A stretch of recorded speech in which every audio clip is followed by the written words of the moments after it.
Баршаңызға сәлем қыздар. Мен бүгін жүрегімдегі есуас атты әңгімені оқитын боламын. Менің каналыма тіркеліп, лайк басып, мені қолдап кетіңіздер. Сіңірі шыққан кедей отбасында дүниеге келдім. Анам да қызық. Бір үзім нанға жарымай отырып, топырлатып бала туа берген. Мен үйдің 3-ші қызымын. Үйде 6 баламыз. Үнемі қарнымыз аш, тоймай жүретін едік. Тіпті көршінің үйінде, туысқандарымыздың үйінде той болса екен деп тілейтінбіз. Өйткені той болса, анам сол жақтан пакет-пакетімен тамақ әкелетін еді. Көшеде кетіп бара жатып, бір жерден құдалық, қыз ұзату, сүндет тойға дайындалып жатқанын көрсек, іштей тілейтінбіз. Той тезірек өтсе екен деп. Өйткені той өткен соң, анамыз сол жаққа барып, дастарханнан артылған тамақты жинап әкелетін. Бірде үлкен әпкем екеуміз далада ойнап жүр едік. Анам үлкен пакеттерін көтеріп келе жатты. Түрі шаршаңқы, бірақ көзден қуаныш байқалады. Біз алдынан жүгіріп шықтық. Ол біреу көріп қоймасын дегендей бізге ымдап үйге тезірек кіруімізді айтты. Бір төргі бөлмеге жүгіріп кірдік. Анам пакеттерді жерге қойып, ішіндегілерді шығара бастады.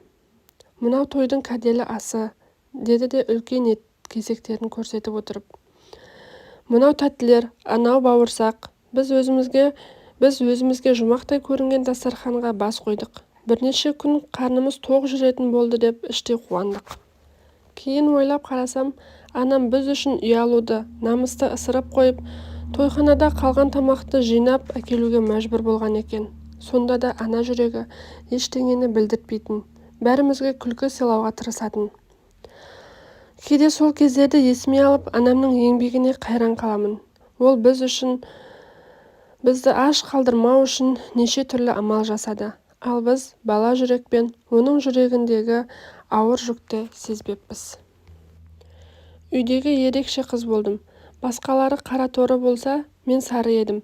Көздерім ботадай, бір қараған жанды баурап алатындай сұлулығым болды. Сол сұлулыққа сендім. Сабақты дұрыс оқымадым. Мектепті 9-шы сыныптан кейін тастап, техникалық колледжге көп балалы отбасы болғаным үшін түстім. Стипендиясы бар, қажет емес мамандықты оқыдым, яғни құрылысшы, сылақшы деген.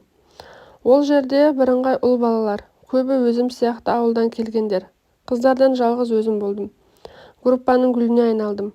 Сол сезім мені өзгелерден биік еткендей ерекше бір мақтаныш сыйлады. Ұлдар маған ерекше көз қараспен қарайтын. Үнемі жанымда біреуі жүретін. Бірі арқамда сөмкемді көтерсе, бірі қолыма бірдеңе ұстатып көмектесуге дайын тұратын. Ал мен болсам осының бәрі өзімнің сұлулығымның арқасы деп ойладым. Ештеңе үйренуге тырыспадым. Сабаққа салғырт қарадым. Өйткені мен қайда барсам да, мені осылай аяп, алақанына салады деп ойлап жүрдім. Бірақ өмір олай болмай шықты. Колледж бітті. Қолымда сылақшы дипломы бар. Бірақ мен бұл мамандықты мүлде меңгермеген едім. Бұрынғыдай жанымда мен үшін бәрін жасап жүретін топтағы ұлдар жоқ. Әлем мүлде басқа екен. Сол кезде барып, мен бәрін басқаша түсіне бастадым. Менің сүйкімді жүзім емес, мықты болуым құтқаратынын кеш түсіндім.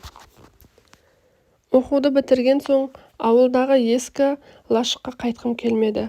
Кафелерді жағалап жүріп, колледжге сабақ берген, өзімнен 12 жас үлкен Мақсат ағаймен кездесіп қалдым.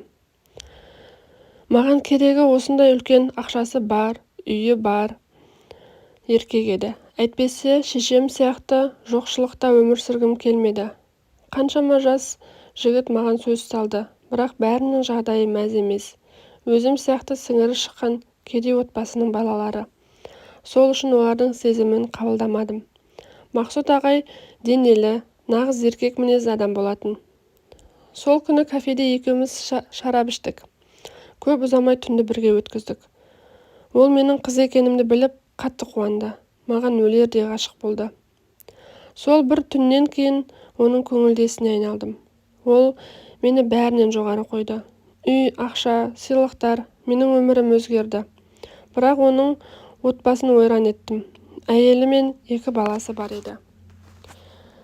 Ол кезде ештеңе ойламадым. Бар ойым жағдайы жақсы еркекпен бірге болу. Арманым орындалды деп мәз болдым.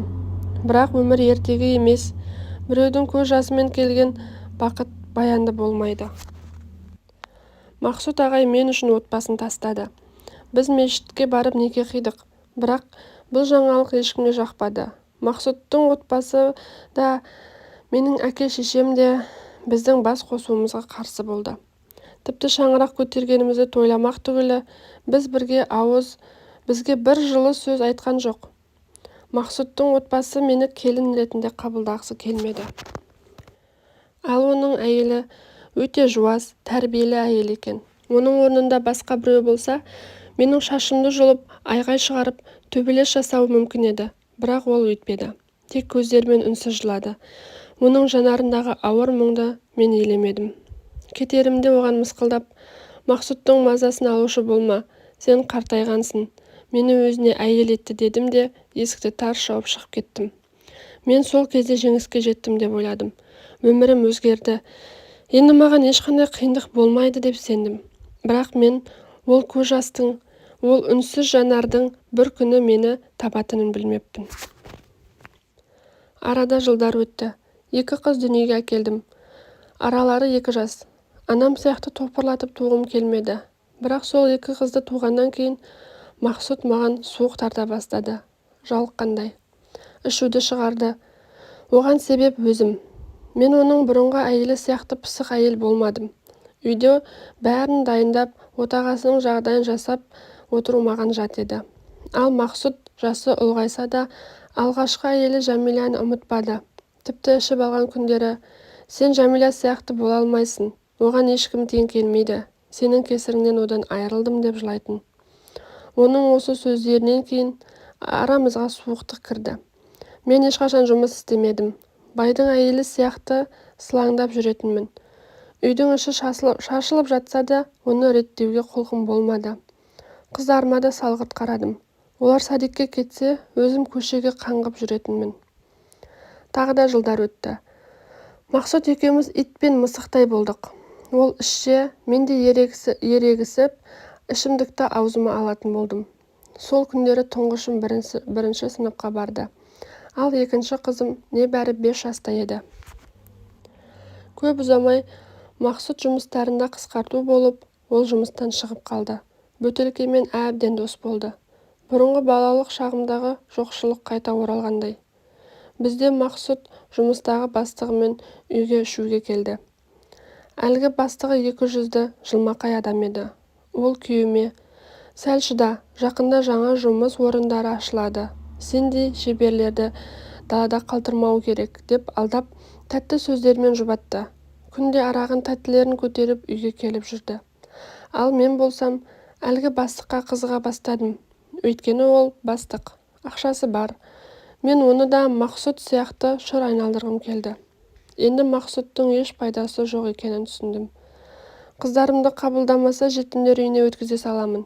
Маған бәрібір. Бастысы, өзім баршылықта өмір сүрсем болғаны. Өзім әлгі еркекті көзіммен сүзіп, алдында болғандап жүрдім.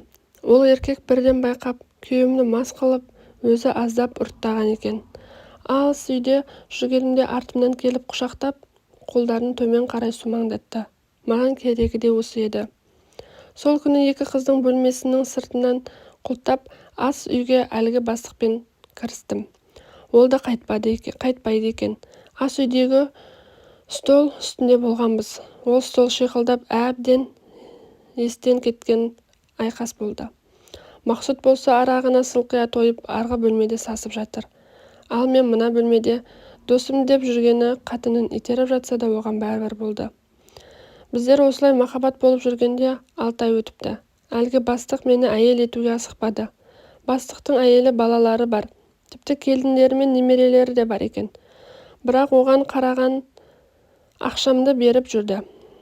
Мейлі бір күні әйел етеді деп үміттеніп жүрсем, ол есуас бастық менен жалығып, менің кішкентай қыздарыма көз салғанын білмей қалдым. Жаңа жыл еді. Мақсұт, мен, әлгі есуас бастық үшеуміз іштік. Әдеттегідей Мақсұтты ұйықтатып тастап, сол бөлмеге мені аймалап, екеуміз болдық. Сосын екеуміз тағы іштік. мен ұйықтап кетіппін. Әлде ол айуан ұйықтататын дәрі берер ме екен? Ұйқыдан тұрсам, 5 жастағы қызым жылап жатыр екен. Ызыңдамай үніңді өшір, неге жылап жатсың деп айқайлап ас үйге су ішуге бардым. Сол кезде 7 жасар қызым қасыма келіп аяқ-қолы дірілдеп кеткен. Мама, аяланы аға жылатты. Ол қазір бір жері қанап жатыр. Оған әпшуін тықты. Мен мына сөзден соң тез есімді жинап қыздарымның бөлмесіне жүгірдім. Барсам байғұс қызым әбден қорқып жылап жатыр екен. Дереу жедел жәрдем шақырып іс сотқа кетті. Барым деп сенген адам азғын болып шықты. Ақшасы бар сол адам 2015 жылы түрмеге түсті. Бірақ небәрі 1 жылға ғана отырып бостандыққа шықты. Осы оқиғадан кейін бәріне өкіндім. Бірақ бәрі кеш еді. Мақсұт мені кінәлады. Оның ашуында шындық бар еді. Мен де бәрін білдірдім. 2 қызымды сол күні-ақ жетімдер үйіне өткізді. Өйткені көршілер мені ішімдікке құмар деп түсінік берді. Мені ата-ана құқығынан айырды. Қазір үлкен қызым да кіші қызым да бойжеткен, бірақ мені жек көреді. Мендей анасынан бас тартты. Оларды жақсы әйел асырап алды. Дегенмен, мен оларға ара-тұра ақша жіберіп тұрамын. Кінәмді жуғым келеді. Қайта түзу жолға түстім. Әр жерде жұмыс істеймін. Инстаграмнан анасы мен қызының махаббатын көрген сайын жылап аламын. Өйткені мен де қыздарымна ондай қатынас болған жоқ. Ішімдегі сырымды осылай айтып жеңілдегім келді. Бірақ жүрекке түскен дақ ешқашан кетпейді екен. Әттең.